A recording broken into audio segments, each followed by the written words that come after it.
Hello Stampers, Kelly Acheson at stampabove.com coming to you from Menasha, Wisconsin in the United States. Super excited to be sharing this Totally Techniques global blog hop with you today. Our theme is Emboss Resist, and it's one of the techniques that I absolutely love. There's so many different things you can do with this technique. So I chose something just a little bit different for mine. I chose a black emboss resist technique to share with you today. It's something we don't think of often, but I've actually stamped and embossed right on designer series paper. Oh my gosh, right? Did a light bulb just go on going, oh, imagine the possibilities. I want to also thank you for taking a little time out of your day today to spend with me and learn about this fun technique. Let's get started. I always like to start with my cardstock layers, so you can write down the dimensions if you want to recreate this card. You can also always find these dimensions on my blog at www.stampabove.com. This is Calypso Coral. It's 4 1/4 by 11. I've already scored it at 5 1/2, and I'm going to just burnish it with my bone folder to give it that good crisp fold. I've got a piece of Whisper White for the inside. That's 4 by 5 1/4. Another piece of Whisper White for the front that is 3 7/8 by 5 1/8. And a piece of our Painted with Love Specialty Designer Series paper. This layer is 3 3/4 by 5. A scrap of Melon Mambo, which is one of the coordinating colors, and another scrap of Calypso Coral, which is a coordinating color. This paper is in our Occasions mini catalog. You get 2 sheets of each design. And isn't it just gorgeous? And you can see that it has gold foil on a lot of the pieces. This is the particular design that I'm going to use for this emboss resist technique today. But aren't these just pretty? I've used these for so many different cards. Okay, I think what I'm going to do here is stamp up the inside first. And I decided to use Melon Mambo to stamp just a little tiny bit of this dahlia flower on the inside of my card. I love to just decorate the inside a little bit. I'm just going to bring in a scrap of paper here so you don't have to look at my stamped off mess for this whole video. Giving this nice firm pressure, and isn't that just pretty? I think that's going to look nice with the Calypso Coral inside. Okay, we're going to clean this stamp. I've had a lot of people ask me about my baby wipes. If you're in the US, I buy Huggies One and Done. They don't have the lint, and they're not overly fragrant. That, you know, some of those baby wipes can be just nauseating. But that's what I buy when I need baby wipes for my stamping room. Huggies One and Done. They're a nice texture. They're not the cheapest. I'm also supporting our local Kimberly-Clark Corporation. That's who makes Huggies diapers and all these different products. So next, what I'm going to do is I am going to take the Designer Series paper and I'm going to rub my embossing buddy all over it. And what this does is it keeps embossing powder from sticking to any place other than where we're going to put our ink. And that's really super important with embossing, and especially this technique. You do not want your embossing powder to be any place other than where you intend it to be, which is this floral pattern. I'm using Versamark ink, and that's just the best ink for this technique. And I'm going to ink up, by the way, definitely Dahlia. This is a big background stamp. This is retiring.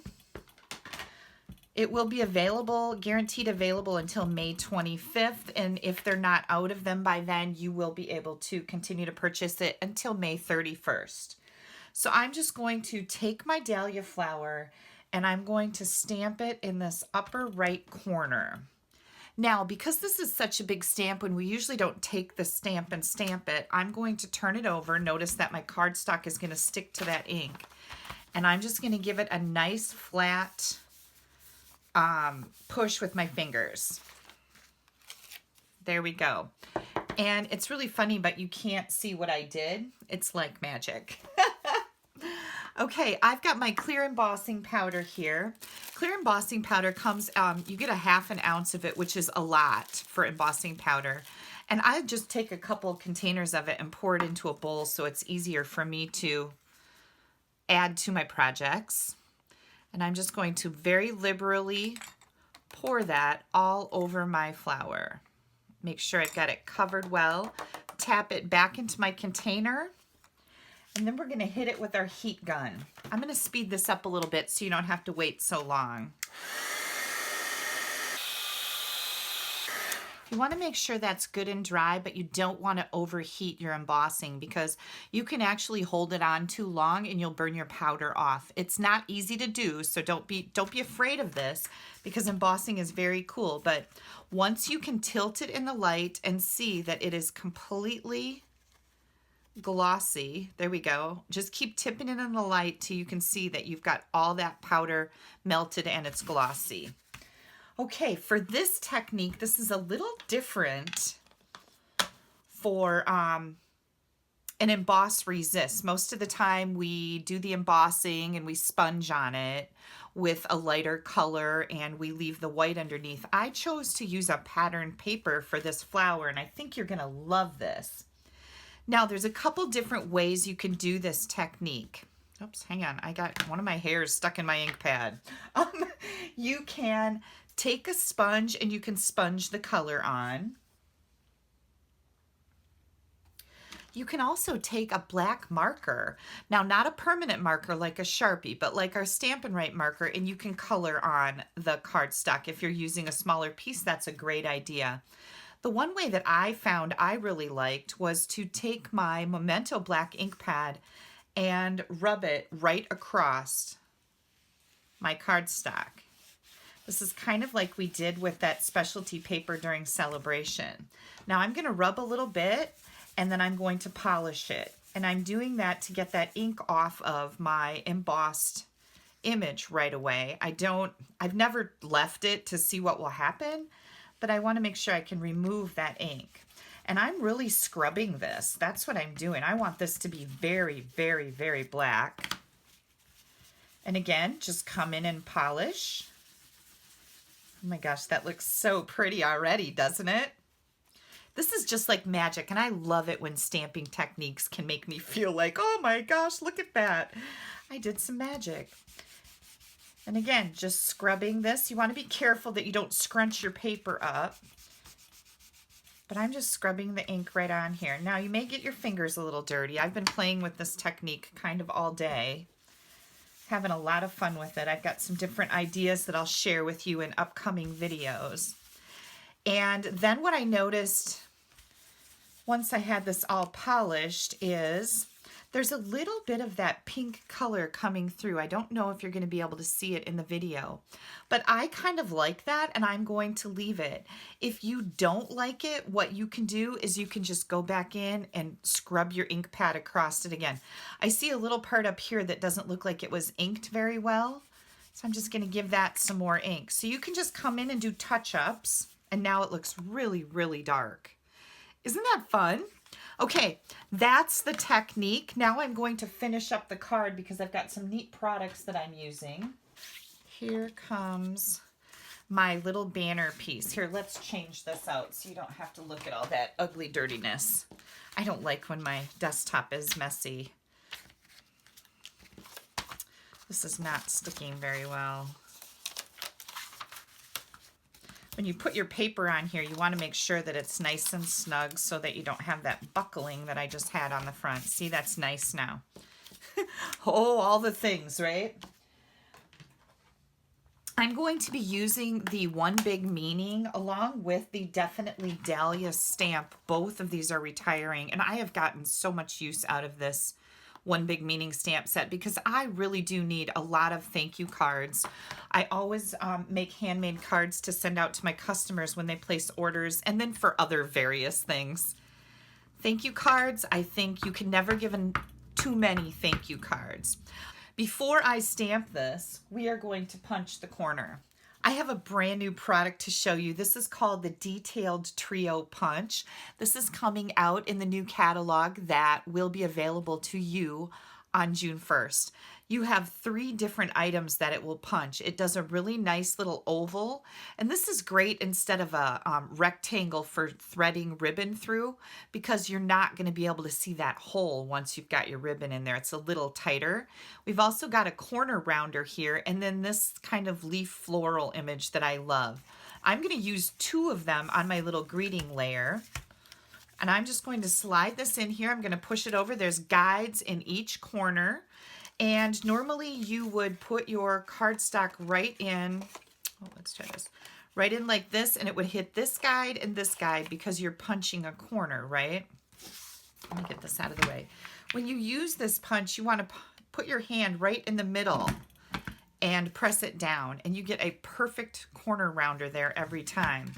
This will make the little floral image, and isn't that pretty? I love it. So here's what I'm going to do. I am going to round my corner on my greeting layer, just like that. And now I'm going to bring that same corner in, and I am going to punch that floral image in it to give me a design like that. I love the little peek throughs. Okay, now we're ready to stamp our thank you greeting. And there we go.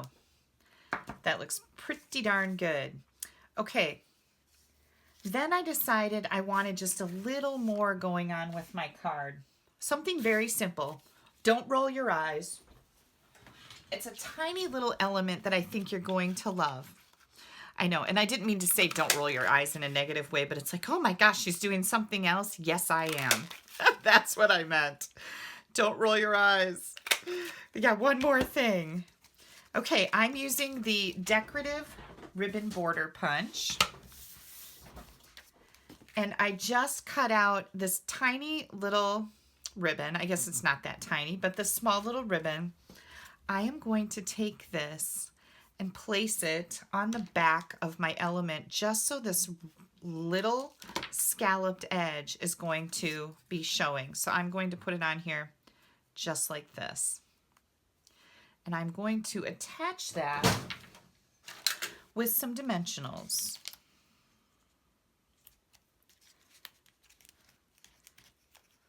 And I'm just kind of holding it in place. Hang on, my dimensionals are not cooperating with me. Just kind of holding it in place here, putting those dimensionals on the back. Whoops, see, this one's a little crooked. Let's fix that right away. There we go. How cute is that? Just that little tiny piece of paper. It adds a pop of color that matches what we're doing here. And I think it's, you know, it's those little extra things that you add to your cards that make them spectacular. All right, and then I decided that I wanted a little type of a bow. And I tried several different kinds of ribbon, and I just wasn't really happy with those. And then I decided on a triple baker's twine bow. And if you are curious about this bow jig, this makes perfect bows every time in many different sizes. And as you can see, I'm doing a triple bow here. Let me see if I can get my single knot tied. It's not that hard, Kelly. If you're curious about these, I have a friend whose husband makes them. And you can send me your email address at kelly@astampabove.com. I will forward it on to my friend Denise, and you can get in touch with her about getting yourself one of these. They are fabulous, and I think everyone should have one. Okay, we're ready to put our card together. Are you ready to see it? I'm going to do the inside first.